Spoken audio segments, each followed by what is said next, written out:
저희가 습관이라는 것이 있습니다. 습관이 때로는 드러나는 것이 있고 때로는 드러나지 않는 것이 있죠. 짓궂은 장난이 있었습니다. 대학생 때 그런 일들이 많이 있죠. MT를 가거나 할 때 어떤 벌칙을 주는데 그 벌칙이 우연찮게 습관을 드러내는 것들이 있습니다. 그럴 때 웃기도 하기도 하고 민망하게 하는 경우도 있습니다. 저도 이제 그런 적이 있었는데요. 제가 이렇게 이제 조금 이제 고참이 되었을 때 MT를 가게 되었습니다. MT를 갔는데 여러 학교, 이제 교회에서 MT를 간 거죠. 여러 아이들이 각양 그 학교의 학생들이 모여 들어 있는 거죠. 그래서 이제 게임을 맡은 친구가 게임을 인도하고 이제 벌칙을 줍니다. 벌칙을 주는데 이제 뭐 지금 생각하면 뭐 왜 그런 벌칙을 줬는지 모르겠어요. 그런데 그 벌칙이 뭐냐면 화장실에 가서 이렇게 푸푸를 하고 마무리하는 것을 액션으로 이렇게 모션으로 보여줘라 하는 그런 이제 그런 미션이었습니다. 그러니까 뭐 사실 어떻게 보면 그건 뭐 별로 뭐 창피한 일도 없고 그러겠지 이렇게 생각을 했는데 어떤 여학생이 걸렸는데 저를 보면서 이제 제가 고참이었잖아요. 그러니까 저한테 눈빛을 보냅니다. 살려주십시오, 구해주십시오라고 눈빛을 보내는 거죠. 이게 왜 창피한지 모르겠다라는 생각을 가졌지만 제가 이제 눈치껏 빼줬습니다. 그런데 진행하는 그 아이가 이제 후배자 아이가 저한테 슬쩍 얘기하는데 이걸 해보면은 화장실에 앉아서 어떻게 일을 보고 또 이 마무리를 어떻게 하는지를 이제 그 습관을 볼 수 있다는 거죠. 그래서 어떤 사람은 손이 뒤로 가고 어떤 사람은 이제 종이를 휴지를 닦는 거지만 어떤 사람은 손이 뒤로 가고 어떤 사람은 앞으로 간다는 거죠. 그래서 그 이제 앞으로 가는 사람이든 뒤로 가는 사람이든 뭔가 다르면 이제 웃음거리가 되는 이제 그런 벌칙이었습니다. 그래서 그때 기억이 갑자기 생각이 났습니다. 우리가 가지고 있는 습관들이 있습니다. 어떤 것들은 이렇게 드러나지 않고요. 어떤 것들은 많이 드러나는 습관들도 있죠. 그래서 그 습관들 가운데는 잠자리 습관도 있고요. 또 음식에 대한 습관들도 있습니다. 여행을 하다 보면 어떤 분들은 어떤 음식을 먹기를 원하고요. 또 어떤 사람들은 또 다른 음식을 먹고 싶어하는 경향이 있습니다. 다 일종의 습관과 관련이 있는 거죠. 이런 습관이 있는가 하면에 또 반면에 또 더 이렇게 좀 깊은 습관의 부분들이 있는 거죠. 예를 들어서 생각하는 습관, 행동하는 습관이 있습니다. 그래서 이 습관들은 음식을 먹는 습관도 바꾸기가 힘들고 잠자리 습관도 바꾸기가 힘든 것처럼 그 이상으로 생각하는 습관, 행동하는 습관을 바꾸는 것은 굉장히 어려운 일이죠. 그래서 그걸 바꾸기 위해서 굉장히 노력을 많이 해야 됩니다. 그래서 저희들이 매년 첫 날이 되면 작심을 하죠. 근데 며칠 간다고요? 3일 가요. 작심 3일이라고 나오죠. 그래서 우리가 굉장히 이렇게 우리를 너무 이렇게 형편없는 존재들로 만드는데 사실은 그 습관을 바꾸는 것이 그렇게 어렵다라고 합니다. 그래서 어떤 조사에 의하면 통계적으로 어떤 사람이 습관을 바꾸는 데는 3일로 되는 것이 아니고 보통 66일 정도가 걸린다고 합니다. 그러니까 저희들이 작심삼일은 그나마 다행이에요, 그죠? 10일이든 20일이든 30일까지는 갔어도 결국은 포기하거나 실패하는 확률이 높은 이유는 66일까지는 가기가 힘들기 때문에 그렇다고 합니다. 그래서 이 습관을 바꾼다는 것이 굉장히 어렵구나 하는 것을 저희들이 알 수 있죠. 습관의 힘이라는 책이 있죠. 습관의 힘이라는 책에 보면 이런 이야기가 있습니다. 그래서 저희들이 습관을 바꾸는 것이 참 중요한데 그러기 위해서는 여러 가지 중요한 포인트 가운데 한 가지가 뭐냐면 스스로에게 대해서 너는 할 수 있다는 생각을 자꾸 심어주라는 것입니다. 야, 66일 동안 네가 어떻게 견뎌? 야, 그건 뭐 할 수 없는 일이야. 이렇게 스스로 자포자기하지 않고요. 너는 할 수 있어. 왜 못해? 할 수 있어, 할 수 있어, 할 수 있어 라는 이야기들을 스스로 나의 브레인에게, 내 마음속에 자꾸 집어넣어 주라는 거죠. 그럴 때 그것이 동기부여가 돼가지고 조금 어려워도 66일을 견디기가 힘들어도 그래도 자꾸 힘을 내서 용기를 내서 감을 통해서 결국 이제 습관을 바꿀 수 있다라는 이제 그런 이렇게 이제 그 책의 글이었습니다. 이게 참 의미가 있다라고 생각을 합니다. 우리가 신앙생활을 하면서도 이 습관이라는 것이 굉장히 중요합니다. 우리가 익숙해져 있는 습관이 있습니다. 이 습관은 우리가 계속해서 반복해서 우리가 묵상하지만 우리가 하늘의 진리를 깨달아서 갖고 있는 습관들이 아닙니다. 우리는 이 세상에 주어지는 공부를 통해서 우리에게 그러니까 일종의 사고의 시스템이죠. 행동의 시스템, 이것을 습관이라고 얘기할 수 있겠죠. 그런 사고의 틀 혹은 시스템이 우리 속에 갖춰지게 되었습니다. 이거는 우리가 누구도 부인할 수 없는 거예요. 이 사회가 주어지는 것을 먹고 마시면서 그 속에서 우리가 만들어진 이 시대의 산물이 저희들인 거죠.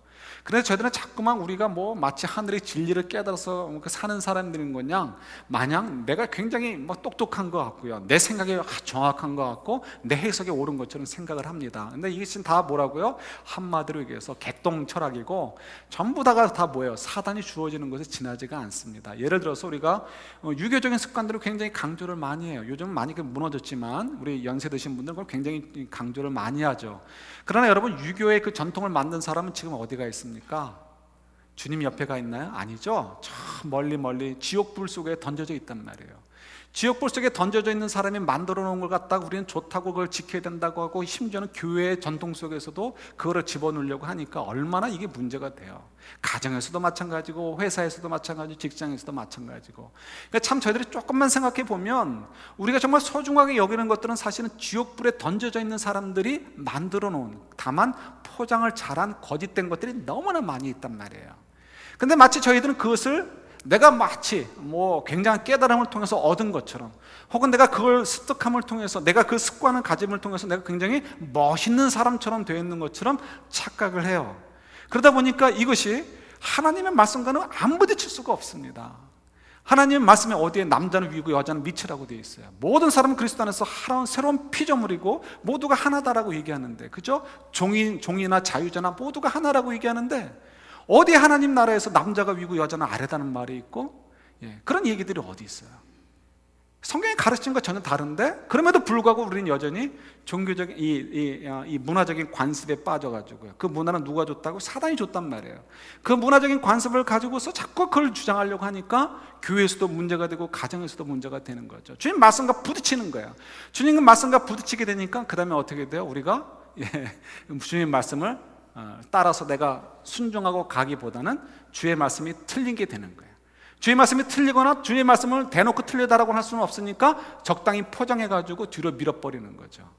이런 것이 우리들의 삶 속에 그대로 나타나요. 그래서 이 우리들의 삶의 그 습관이라는 것이 너무 무서워서 이 습관을 바꾸기가 너무 힘들어요. 너무 힘드니까 점점 우리 삶이 주님이 원하시는 그 주님이 기뻐하시는 삶들을 가는데 많은 이제 그 장애를 받게 되는 거죠. 그래서 오늘 본문도 그런 면에서 우리에게 많은 도전을 주고 있는 것을 발견할 수 있습니다. 베드로도 이 습관이라는 것 때문에, 이 전통이라는 것 때문에 익숙해져 가지고 주님께서 하시는 말씀에 대해서 부딪히게 되어지고, 그래서 그 말씀을 그대로 바로 받아서 순종하기보다는 계속해서 정말입니까? 정말입니까? 정말입니까? 라고 3번씩이나 묻게 되는 것을 보게 되죠. 이런 일들을 통해서 우리가 좀 교훈을 좀 받았으면 좋겠습니다.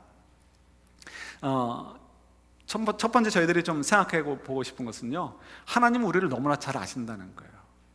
하나님이 저희들을 너무나 잘 아신다는 거예요. 오늘 이렇게 읽지는 않았지만 고넬료의 얘기가 나오죠. 고넬료가 이렇게 기도 중에 하나님께서 이렇게 말씀하여 주시죠. 내가 너를 안다는 거예요. 뭘 아냐면 네가 나를 경외하는 것, 하나님을 경외하는 것과, 그리고 하나님을 경외하기 때문에 하나님을 찾아서 기도하고 있고, 또 하나님께서 기뻐하시는 대로 착한 일들을 행하고 있다는 것. 선행, 그러면 자꾸 구제만 생각하는데 그게 아니고 하나님이 기뻐하시는 일들을 애써서 하고 있는 것을 내가 알고 있다라고 이렇게 말씀하시는 것을 저희들이 지난 주간에 아마 여러분들이 큐티 시간에 묵상을 했을 것입니다. 하나님이 고넬료를 알고 있다는 것은 굉장히 중요한 의미를 갖습니다. 왜 그럴까요? 그는 이방인이었습니다. 그것도 하나님의 나라를 점령하고 있었던 로마의 군인이었고, 그 중에서도 리더십이었습니다. 이스라엘 백성들을 괴롭히는 사람들의 우두머리였습니다. 그럼에도 불구하고 그는 다른 우두머리들과 달리 하나님을 경외하는 마음으로 하나님 백성들을 잘 돌봐주고 배려해 줬다는 거죠. 하나님을 경외하는 마음 때문에 그렇다는 거죠. 그래서 하나님이 그 마음을 알고 있고 그의 행동을 알고 있다라고 말씀하시는 거예요. 여러분, 이 사도행전은 누구에게 보내진 그러니까 그 책이라고 말씀드렸죠? 데오빌라라는 사람이에요. 데오빌로는 로마의 굉장히 높은 고위직이었을 것이라고 우리가 추측을 한다고 말씀을 드렸습니다. 어쩌면 황족의 한 멤버, 그 중에서도 유력한 자 중에 한 명이었을 확률이 굉장히 높습니다. 그런 사람이 볼 때 로마 군인, 백부장, 물론 이제 로마 군 안에서는 존경받을 만한 사람이었지만 자기하고는 신분의 차이가 하늘과 땅 차이인 사람이죠. 근데 그 로마 군인을 하나님이 아신다는 거예요. 그럴 때 자기 자신에 대해서는 하나님 나를 얼마나 더 알고 계실까라는 그런 생각을 갖는 것은 지극히 자연스러운 것입니다. 그러니까 고넬료에 대해서 하나님이 아신다는 얘기를 데오빌로가 읽으면서 하나님께서 나도 아시겠구나 하는 생각을 가져보게 되는 거죠.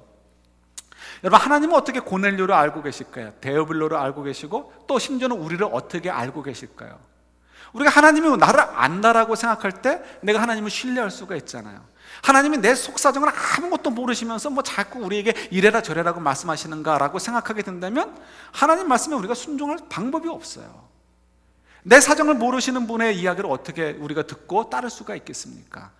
그래서 이건 굉장히 중요한 의미를 갖습니다. 하나님이 고넬료의 속사정도 잘 알고 계시고 데오빌로의 속사정도 잘 알고 계시고 우리의 속사정도 잘 알고 계시다는 것이 얼마나 중요한 이슈인지 어떻게 알 수 있을까요? 너무나 심플합니다. 하나님은 온 우주의 통치자셔요. 지금도 모든 것들을 통치하고 계셔요. 우리 성경 한 군데 한번 찾아볼까요? 누가복음 12장 한번 찾아보도록 하겠습니다.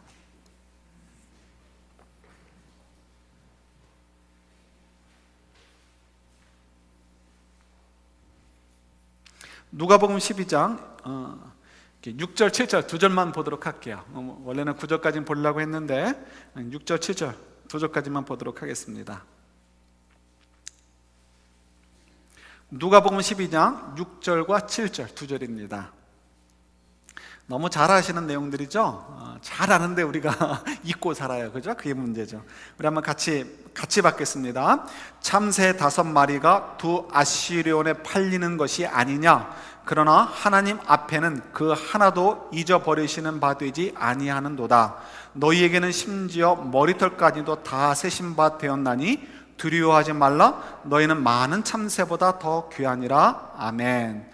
그래서 지금 주님께서 말씀하시는 바는 뭐예요? 하나님께서는 이와 같이 우리 머리털을 세실 만큼 능력이 있다 이런 것을 얘기하시는 것이 아니고 우리 속사정을 너무나 잘 알고 계시다는 거예요. 그러니까 너희들 걱정하지 말라는 거죠. 그래서 뒤에 나오는 얘기를 연결해서 얘기한다면 너희들이 사람들 앞에서 내 이름을 시인한다면 나도 너희를 시인할 것이요. 그 얘기 뭐냐면 나는 예수님을 믿습니다 이렇게 뭐 사람들 앞에서 외치는 것만을 얘기하는 것이 아니고요, 어려운 상황 속에서도 이런 환경 속에서도 나는 정말 예수님이 내 속사정까지는 아시고 예수님은 모든 일의 통치자시기 때문에 나는 예수님 말씀대로 살면 예수님이 책임져 주실 거야 라고 믿고 사는 것을 얘기하는 거죠. 그래서 모든 사람들 앞에서 많은 사람들 앞에서 내 이름을 시인한다는 의미가 바로 그런 의미이기도 합니다. 그러니까 우리들의 상식으로는 되지 않을 것 같은 상황 속에서도 하나님 말씀이기 때문에 내가 순종하고 따라갈 거예요 라고 하는 것, 그것이 바로 사람들 앞에서 예수님의 이름을 시인하는 것이라고 하는 거죠. 그럴 때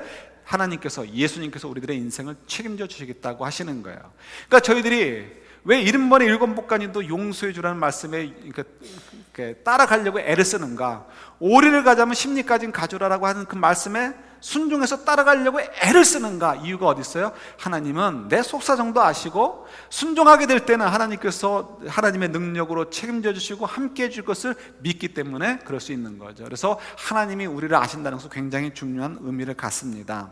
근데 하나님께서 우리를 너무너무 잘 아셔요. 그리고 그 아시는 이유는 또 중요한 이유 중에 하나는 하나님께서, 세 분 하나님 중에 한 분이 성령 하나님께서 우리 속에 거하시기 때문에 그렇죠. 그래서 우리 속에 거하시면서 우리를 인도해 주셔요. 그러니까 여러분들이 선한 행위를 하려고 어떤 마음의 이렇게 생각이 들거나 나의 악한 습관을 좀 버리고 하나님이 기뻐하시는 모습으로 변하려고 하는 어떤 동기를 부여받게 된다면 그건 여러분들이 똑똑해서가 아니고 뭐 때문에 우리 속에 거하시는 성령께서 우리 속에서 역사해 주시기 때문이라는 거예요. 이거는 내가 똑똑한 것보다 더 중요한 거예요. 더 귀한 일인 거예요. 내 속에 하나님이 거하시면서 나를 이렇게 존귀하게 여기시고 나를 이렇게 인도해 주시는구나 하는 것을 확인해 볼 수가 있으니까 너무 귀한 거죠. 그러니까 우리가 이렇게 악한 습관들, 세상이 주는 습관들을 차버리고 하나님 말씀대로 하나님이 인도하시는 대로 따라가며 살려고 하는 것은 굉장히 가치 있는 일이고요. 이것이야말로 하나님 우리를 보시면서 기쁘시게 생각하는 아주 귀한 일이다라는 것을 우리가 다시 한번 또 생각해 보게 되죠. 그런데 문제는 우리가 하나님을 잘 모른다는 것입니다. 하나님 우리를 너무나 잘 아시는데 우리는 하나님을 몰라요. 그러니까 이해를 못해요. 왜 그럴까요? 가장 큰 이유는 아담의 죄 때문에 그렇습니다. 아담의 죄처럼 내가 똑똑하다는 거예요. 내가 주인 되겠다고 하는 거예요. 내가 결정권자가 되겠다는 거죠. 그러다 보니까 우리가 가지고 있는 나의 시스템, 생각의 시스템, 내 자아는 이 세상 사단의 권세들이 만들어 놓은 그 세상 속에서 영향을 받아 만들어진 존재, 아주 하찮은 존재인데도요, 내가 잘났다, 내가 결정할 수 있다, 내가 판단할 수 있다, 하나님 말씀조차도 때로는 내가 더 옳다, 내 환경, 하나님이 내 속사정을 몰라서 그렇지 이게 어떤 상황인지 몰라서 나에게 이렇게 요구하시지, 이런 얘기를 하는 이유가 이유가 바로 아담의 죄 때문이라는 거예요. 그래서 저희들이 하나님이 어떤 분인지를 모르니까 이런 문제가 생기는 거죠. 그러나 하나님이 정말 그 이름 하나만으로도 우리가 그 앞에서 고개를 들 수 없는 존재, 정말 아무것도 아닌 피조물이라고 생각한 것을 깨닫는다면, 그걸 정말 조금이라도 깨닫는다면 우리가 하나님 앞에서 토를 달기가 어려워요. 왜요? 하나님이 얼마나 위대하시고 크고 놀라우신 분인지를 안다면 우리가 어떻게 감히 하나님 앞에서 우리 고개에 힘을 주고서 하나님 이건 이렇습니다, 저건 저렇습니다라고 따질 수 있겠어요?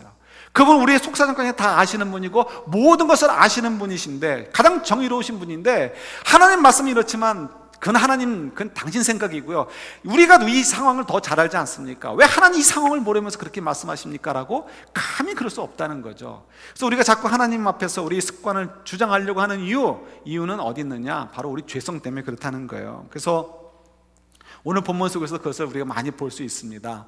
예를 들어서 우리 지금 베드로 이야기가 나오고 있잖아요. 베드로가 지금 본 환상은 정말 아주 좀 지겨울 정도로 우리에게 길게 느껴지는 내용입니다. 하늘에서 보자기가 내려오죠. 그림이 준비되어 있어요. 여러분, 그냥 만화 같은 그림을 하나 준비했는데요, 베드로가 이제 본 환상 속의 부정한 동물들이죠. 베드로가 저것을 보았습니다. 저거는 굉장히 우리가 그림으로 보니까 이쁘장해요. 그리고 랍스터도 있어가지고 우리 집은 우리가 먹지 이렇게 생각이 들는지 모르겠습니다. 그러나 사실은 이 유대인들에게서는 저거는 굉장히 부정한 것을 얘기합니다. 그래서 음식을 먹는 것은 건강에 안 좋다는 차원이 아니고요, 영적으로 더러워진다, 하나님 앞에 범죄하는 것이다라고 굉장히 경계했던 부분들입니다, 당시에는요. 그래서 이 베드로 입장에서는 하나님께서 내가 깨끗하게 한 거야 라고 하시면서 너 먹어라라고 하셔도 쉽게 네 주님 그렇게 하겠습니다라고 할 수 없는 그런 상황이라는 것을 저희들이 이해하는 것이 필요합니다. 근데 이야기가 10장에서도 기록되어 있고 11장에서도 기록되어져 있어요. 한 절 두 절로 끝나는 것이 아니고 여러 절로 긴 본문으로 반복되어 있어요. 왜 반복되어 있을까요? 이만큼 이것이 이슈가 굉장히 컸던 이슈였다는 것을 알 수 있고요, 굉장히 중요한 문제였다는 것을 알 수가 있습니다. 쉽게 변하지 않는 내용들이었다는 것을 저희들이 추측해 볼 수 있는 거죠. 예, 그렇습니다. 베드로도 마찬가지였어요. 그래서 주님께 항변하는 거죠. 저는 저 스스로를 얼마나 깨끗하게 지켰는데 어떻게 저 부정한 음식들을 입에 댈 수 있겠습니까? 라고 묻습니다. 그때 주님께서 얘기하시는 거죠. 야, 내가 깨끗하게 했다라고 했는데 네가 왜 토를 다냐는 거예요. 네가 그동안 배워왔던 습관이나 익숙해져 있던 문화, 이런 것들에 왜 나의 말씀보다 더 중요하게 여기냐는 거예요. 내 판단보다 왜 그걸 더 중요하게 여기냐고 물으시는 거죠. 그렇게 예를 갖다가 몇 번 물었다고? 3번 물었다는 거예요. 3번. 3번 참 의미가 있죠. 베드로가 3번째 똑같이 질문하고 답을 얻으면서 무슨 생각이 들었을까요? 나는 도대체 왜 이럴까? 예, 얼마 전에도 예수님을 3번이나 부인했잖아요. 예수님께서 그것을 알고서 부활하신 후에 찾아오셔서 말씀하셨죠. 네가 나를 사랑하느냐? 몇 번 물으셨어요? 3번 물으셨어요. 그리고 뭐를 또 3번 얘기하셔요? 내 양을 먹이라라고 또 부탁을 하시는 것도 3번을 부탁을 하셔요. 잠시간 이 베드로하고 3번이라는 것은 정말 아주 뛰어놀 수 없는 사건이 되어져 버린 거죠. 이때도 또 3번을 질문하고 답하면서 마지막에 가서 아마 그랬을 것 같아요. 야, 나는 도대체 왜 이렇게 믿음이 없는가? 정말 나는 정말 소망이 없는 자구나, 이런 생각을 가졌을 것 같아요. 그런데도 불구하고 베드로는 정말 훌륭한 분인 것 같아요. 그 3번째, 어쨌든 3번째 답을 주고받으면서 네 주님, 제가 순종할게요, 이거 결정하고 따라가게 된다면, 그가 고넬료의 집을 방문하게 되면 그 후에 세상이 발칵 뒤집힐 것을 그가 알고 있어요. 그럼에도 불구하고 내가 큰 이슈 속에 빠진다 할지라도 제가 주님 말씀에 순종할게요. 정말입니까 주님? 정말입니까 주님? 정말입니까 주님? 3번을 물었지만 그 후에 순종했던 모습을 저희들이 발견하게 되어집니다. 그런데 11장 1절과 그 11장의 내용들을 보면 또 베드로가 왜 이렇게 고민을 했는가를 발견할 수가 있죠. 거기 보면 사람들이, 예루살렘 성도들이 고넬료의 집에 베드로가 방문을 했고, 베드로가 방문했을 때 성령이 임했다는 이야기들을 듣게 되었습니다. 성령이 임했다는 얘기는 뭐예요? 하나님께서 그들의 집에 임재하셨다는 것을 얘기해 주는 거예요. 그러면 얼마나 기뻐하고 감사할 일입니까? 하나님을 높이 찬양해야 될 일이죠. 그런데 그럼에도 불구하고 베드로가 그들에게 돌아왔을 때 어떻게 얘기하죠? 예루살렘 교회 성도들이 그를 힐난하고 비난합니다. 네가 어떻게 이방인의 집에 갔냐는 거예요. 네가 어떻게 그들과 함께 식사를 했냐는 거죠. 네가 어떻게 그들 속에서 하나님의 말씀을 전해서 그들이 가운데 성령이 임하도록 했냐라고 그를 비난하는 것을 보게 되는 거죠. 그들의 습관, 자기들만이 선민이고 자기들만이 하나님의 말씀을 가지고 있어야 된다는 것, 할례 받은 자들만이 하나님과 더불어 할 수 있다라는 그런 잘못된 습관이 그들을 꽉 잡고 있었기 때문에 이렇게 베드로를 비난했던 것을 저들이 보게 됩니다. 그러면서 다시 한번 이것이 습관을 바꾼다는 것이 얼마나 어려운 일인가 생각해 볼 수 있는 거죠. 저희가 모든 사람들이 욕하는 사람을 찾아가서 위로해주고 말씀을 전하고 그리고 격려해 준다면 우리가 정말 그 어려운 걸음을 한 사람을 우리가 칭찬할 수 있을까요? 다른 모든 사람들은 그를 저주하고 그를 비난한다 할지라도 우리가 그 사람을 향해서 갔을 때 우리만이라도, 우리 성도 가운데 어떤 분이 그 사람을 찾아가서 위로하고 격려하고 하나님 말씀을 전했을 때 우리가 그 사람의 어려운 발걸음을 우리가 칭찬해 줄 수 있겠냐는 거예요. 참 그건 쉽지 않은 것을 저희들이 알 수 있죠. 이렇게 데오빌로가 이 말씀을 받습니다. 이 말씀을 받으면서 적어도 두 가지를 생각했을 것 같아요. 첫 번째는 하나님이 정말 나도 아시는구나. 그 얘기 뭐냐면 내가 우연찮게 복음을 받아들인 것이 아니고 하나님께서 아주 오래전부터 계획하신 그 계획 속에서, 그리고 베드로의 발걸음, 그 어려운 발걸음을 보내서 고넬료를 구원했던 것처럼 나에게도 그 어려운 과정을 통해서 구원시켜 주셨구나. 그러니까 하나님이 정말 나를 알고 계시고 나를 개인적으로 정말 알고 계시고 나를 구원하시기 위해서 이 많은 일들을 행하셨구나 하는 것을 깨닫게 되는 거죠. 그러니까 하나님을 섬긴다는 것, 하나님의 자녀가 되었다는 것, 예수님의 제자가 된다는 그 가치를 더 소중하게 여길 수 있는 그런 도전을 받았을 것 같아요. 두 번째는 그가 가지고 있었던 이 어려운 환경, 그도 지금 굉장히 어려웠을 거예요. 왜냐하면 로마에서, 특히 로마 시대에서는 이 그리스도인들을 핍박하는 일들이 그 당시에 벌어졌기 때문이죠. 그러니까 데오빌로도 아마도 굉장히 그 갈등 속에 있었을 텐데, 그렇지, 나도 정말입니까? 정말입니까? 정말입니까? 물으면서 쉽게 포기하지 않고 내가 예수님의 말씀을 따라 살게 되면 세상이 벌컥 뒤집히듯이 나에게 굉장한 공격이 온다 할지라도 내가 예수님을 의지해서 예수님 말씀에 순종해야지라는 그런 도전의식을 받았을 것이라고 생각을 합니다. 여러분, 저희들에게도 이것이 참 필요해요. 우리도 하나님 말씀이 뭘 원하시는지는 잘 알아요. 근데 하나님 말씀대로 사는 것이 참 어렵습니다. 왜 어려울까요? 우리 여전히 이 죄된 본성이 있고 이 죄된 본성에 의해서 익숙해져 있는 이 습관이라는 것이 있기 때문에 그렇습니다.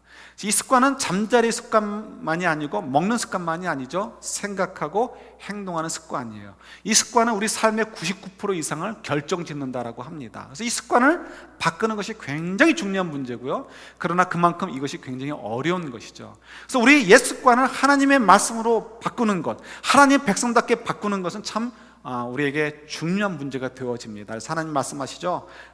내가 거룩하니 너희도 거룩하라라고 말씀하십니다. 내가 너희들의 하나님이 되고 너희들은 나의 백성이 되라라고 말씀하시죠. 그러면서 저희들이 하나님의 말씀을 따라 우리의 습관을 바꾸는 것 정말 중요한 문제입니다. 근데 이것이 쉽지만은 않죠. 그래서 이 습관을 바꾸는 것이 굉장히 중요한데요. 그 중에 우리 5월달은 가정이 다르니까 가정 얘기를 좀 해보도록 하겠습니다. 가정하면 제가 좀 이렇게 그림을 좀 찾아봤는데 좀 띄우면서 좀 보려고요. 가정하면 보통 나오는 그림들이 아빠, 엄마 그리고 조그만 아이들의 사진들 혹은 그림들이 이렇게 대표적으로 많이 뜹니다. 제가 그 그림들이 싫었어요. 왜 그럴까요? 우리 가정 그러면 자꾸 아빠, 엄마 그리고 애들만 생각을 합니다. 그렇지 않죠. 가정은 최소한 할아버지, 할머니 정도까지는 가야 되고 손주, 손녀까지는 가야 돼요. 그러니까 적어도 3대 이상은 가야 가족이다라고 우리가 좀 생각을 해야 되는 그런 의식의 전환이 좀 필요합니다. 그래서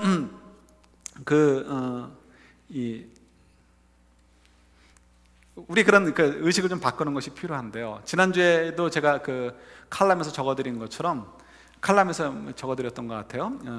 우리 인생에 있어서 가장 중요한 선물, 가장 큰 선물은 여러분 자녀가 아니에요. 자녀가 아니고 우리 인생에서 가장 큰 선물은 부모님입니다. 부모님들을 통해서 우리가 오늘 우리들의 모습을 갖추고 있는 거잖아요. 그죠? 그러니까 우리에게 있어서는 가장 중요한 선물은 자녀가 아니고 부모님이에요. 우리들의 자녀들에게 있어서 가장 큰 선물은 누구예요? 우리가 그들의 인생에서 가장 큰 하나님의 선물이 되는 거예요. 그래서 가장 큰 축복이 바로 우리 부모님들이다라고 우리는 얘기할 수 있는 거죠. 그런 면에서 애들이 가정 그러면 너무 자꾸 자녀들에게만 이렇게 매여서는 안 되는 거예요. 그것도 역시 사단이 주는 것입니다.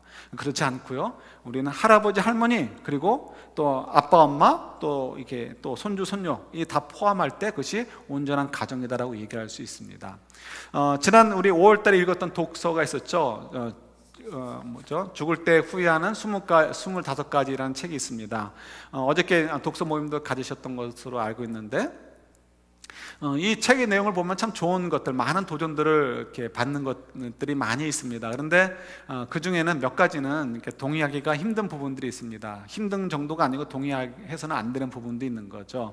이유는 간단해요. 그분이 이렇게 크리스찬이 아니기 때문에 그렇습니다. 그분이 인터뷰한 환자들도 크리스찬들이 아니기 때문에 그렇죠. 그러니까 좋은 이렇게 교훈도 있지만 한편으로는 그렇지 않은 부분들도 있습니다.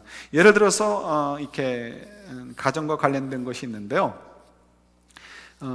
그 한 챕터의 제목이 이렇습니다. 기억에 남는 연애를 했더라면, 열정적인 연애를 했더라면 이라는 타이틀로 붙은 챕터가 있습니다. 이 이야기가 왜 이제 나오냐면, 여러분, 우리가 기러기 부부라는 이야기가 있죠. 기러기 부부라는 이야기가 있습니다. 우리 이제 제가 남가주 있을 때 그런 부분들을 참 많이 봤는데요. 샌프란시스코에서는 별로 못 본 것 같아요. 그런데 남가주에는 기러기 부부도 많고 아이들만 어려서부터 와 있는 아이들도 많이 있습니다. 제가 가르쳤던 대학생들 가운데서도 남매만 와서 공부하는, 어렸을 때부터 와서 공부하는 그런 아이들도 있었습니다. 오히려 그게 나은 것 같아요. 엄마만 와 있고 아빠는 한국에 있는 경우는, 많은 경우에 있어서는 결국 깨어지는 것들을 참 많이 보게 되었습니다. 이유가 뭘까요? 우리 영어의 속담이 있죠. Out of sight, out of mind라고. 처음에는 자녀들을 위해서 우리가 좀 더 좋은 가정이 되기 위해서죠. 우리가 좀 희생을 합시다라고 했는데 정말 희생이 되어지고 끝나버리고 말게 되는 거예요. 서로 딴 생각들을 하게 되어지고 결국은 깨어지게 되는 그런 것들을 많이 보게 됩니다. 참 아쉽죠. 그러나 정말 이 기러기 부부가 아니고 같이 살면서도 사실상 기러기 부부처럼 사는 분들이 많이 있죠. 그래서 하는 얘기들이 뭐예요? 너무 실망했다는 거예요. 사랑하지 않는다는 거예요. 그래서 내가 당장 이혼하고 싶은데 뭐 때문에? 애들 때문에 이혼하지 않는다는 거예요. 여러분, 이런 얘기들을 함부로 하지 마세요. 이건 누가 좋아하는 얘기예요? 사단이 좋아하는 얘기예요. 우리가 사단의 노림에 꼭두가시처럼 놀리게 지나지 않는 거예요. 그래서 이런 생각 속에 살고 있다면 지금 이 이야기, 지금 읽어드리는 이야기와 일맥상통하는 삶을 살 수밖에 없는 거죠. 다시 태어난다면 나는 기억에 남는 연애를 할 거야, 열정적인 연애를 할 거야, 뭐 이런 얘기를 하게 되는 거죠. 읽어드리면 이렇습니다. 좀 화면에 뜬 게 너무 작아서 제가 읽어드릴게요. 한 할머니가 이제 죽음이 얼마 남지 않았을 무렵에 지금은 만나지도 이야기를 나누지도 못하는 첫사랑이 이미 고인이 되었다는 소식을 전해 들었다고 한다. 이제 푸른 글씨, 이제 큰 글자예요. 다음 세상에서는 그 사람을 꼭 다시 만나고 싶어요. 할머니가 나지막히 이렇게 말하는 순간 나는 다시 피어날 사랑의 작은 불씨를 보았다. 마지막 순간이 다가올수록 할머니는 엷은 미소를 짓고 있었다. 어떻습니까? 여러분들도 이런 생각을 가지고 사십니까? 내가 정말 하나님 앞에 얼마나 큰 죄를 졌으면 저 인간을 만나가지고 이렇게 평생을 고생하게 살까? 내가 애들 때문에 이혼은 못하지만 내가 다음 생에 가서는 반드시 내 첫사랑과 만나야지, 이렇게 생각하시면서 사시는 분이 계십니까? 이건 완전히 사단이 우리를 속이는 거예요. 정말 하나님 우리 속사정을 모르실까요? 그래서 우리들이 불장난하듯이 내비뒀다가 너희들끼리 그냥 결혼했으니까 너희들이 책임져라고 던져놓으셨을까요? 그러신 분이 아니시라는 것을 저희들을 잘 알잖아요. 하나님이 우리가 아무리 큰 죄를 졌다고 해서 저주받은 결혼을 하도록 하셨겠어요? 그렇지 않죠. 그렇지 않습니다. 우리 모두는 다 연약한 존재들이에요. 겉으로 볼 때야 첫사랑이야 가까이 다가가지 않았으니까 황홀하고 로맨틱하고 뭐 그냥 그렇죠. 그러나 그 첫사랑과 가까이 가보세요. 어떻습니까? 첫사랑과 결혼한 분들 얘기 들어보면 잘 알잖아요. 첫사랑은 첫사랑의 그 이미지로 끝나야지, 그 첫사랑과 결혼했을 때 오게 되는 그 모든 것들이 깨어져 버리는 환상, 이런 것들 때문에 괴롭다는 얘기도 듣죠. 왜요? 모든 사람들은 다 부족한 사람들이기 때문에 그렇습니다. 근데 우리는 그걸 모르고 그냥 결혼하는 거예요. 결혼해서는 지지고 볶고 뭐 실망하고 산다라고 얘기하는 거죠. 그리고 우리도 모르게 어느덧 우리 익숙해져 있는 습관들을 그냥 굳게 지키군요. 포기해버리는 거예요. 하나님께서는 어떻게 하셨다라고 얘기해도 필요 없어요. 어떻게 살라라고 얘기해도 필요 없어요. 내 감정 상했어요. 내 상처가 있어요. 그러니까 더 이상 나는 필요 없어요. 그냥 마지못해 이렇게 살다가 내 마음속으로라도 내 첫사랑을 그리워하며 살아야지. 내 몸은 비록 죄와 살지만, 저 인간과 살지만 내 마음만큼 내 첫사랑과 함께 살아야지. 이런 식으로 엉뚱한 삶을 사는 사람들이 얼마나 많이 있습니까? 참 우리가 미저러블한 삶을 사는 거죠. 하나님 정말 우리들을 그렇게 던져놓으셨을까요? 그렇지 않죠. 하나님께서 우리가 정말 하나님 말씀대로 순종하게 되어진다면 정말 family is blessing이라는 거예요. 하나님의 가장 큰 축복이 바로 가정이라는 거죠. 이 가정이 정말 그렇게 축복이 될 수 있도록 우리에게 주신 선물인데, 우리가 하나님 말씀대로 순종하고 그 말씀을 따라 우리를 바꿔가면 되는데 우리가 바꾸지 않으니까 문제가 되는 거예요. 그래서 우리도 모르게 포기해버리는 거죠. 그럴 때마다 어떻게 해요? 우리가 포기하지 말자는 거예요. 세 번이 참 주는 의미가 있습니다. 그냥 우리가 조금 약간 바꿔서 얘기하는 건데, 베드로가 한 번에 아니에요 주님, 전 그럴 수 없습니다 라고 얘기한다면 그걸로 끝났을지 모르겠어요. 그러나 세 번 물었다는 것은 적어도 하나님 말씀을 한 번에 나 못 지키겠어요, 난 필요 없어요 라고 거부하지 않았다는 거예요. 의심은 가지만 그래도 어떻다고요? 하나님 뜻이 정말 맞습니까? 정말입니까? 내가 정말 하나님 말씀대로 순종하면 그것이 옳은 결과가 나올 수 있겠습니까? 정말입니까? 내가 하나님 말씀대로 순종하면 세상은 발칵 뒤집히더라도 하나님이 정말 기뻐하시고 하늘에 상급을 쌓아둘 수 있겠습니까? 라고 묻는 거죠. 우리도 그렇게 한번 세 번씩 물어보자는 거예요. 가정에 문제들이 있을 수 있어요. 남편과 아내와 문제가 될 수 있어요. 자녀와 문제가 될 수 있어요. 시어머니나 처가댁과 문제가 될 수 있어요. 이거는 뭐 고금동서를 통해서 뭐 어느 누구도 피해갈 수 없는 문제들이잖아요. 그것이 인생이니까. 그럴 때 여러분, 에이 모르겠다 하지 마시고, 내가 몸은 여기서 할 수 없이 살지만 마음만큼은 딴 데가 있다 이렇게 하지 마시고요. 사단이 좋아하는 대로 생각하지 마시고, 정말 하나님께서 정말 나를 사랑하셔서, 나를 잘 아시는 분께서 정말 축복으로 이 가정을 허락해 주셨을까? 이 만남들을 허락해 주셨을까? 그렇다면 어떻게 하면 이 가정이 축복으로 변화될 수 있을까? 정말 더 멋지고 더 아름다운 축복으로의 현장이 될 수 있을까? 한번 질문해 보는 거예요. 정말입니까 주님? 정말입니까 주님? 정말입니까 주님? 한번 도전해 보자는 거죠. 이게 너무나 중요한 문제인 거예요. 이 세상이 너무 악해요. 그 사단이 너무너무 방해를 해요.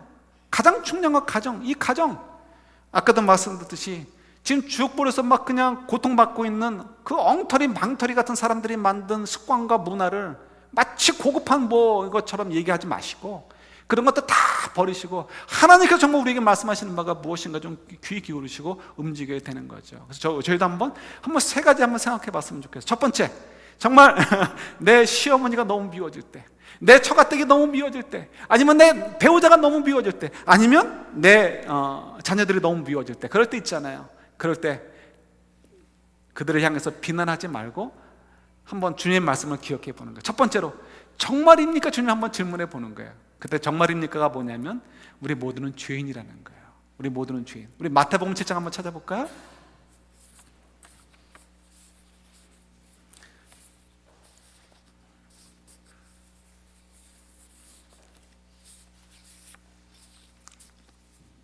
마태복음 7장 3절입니다.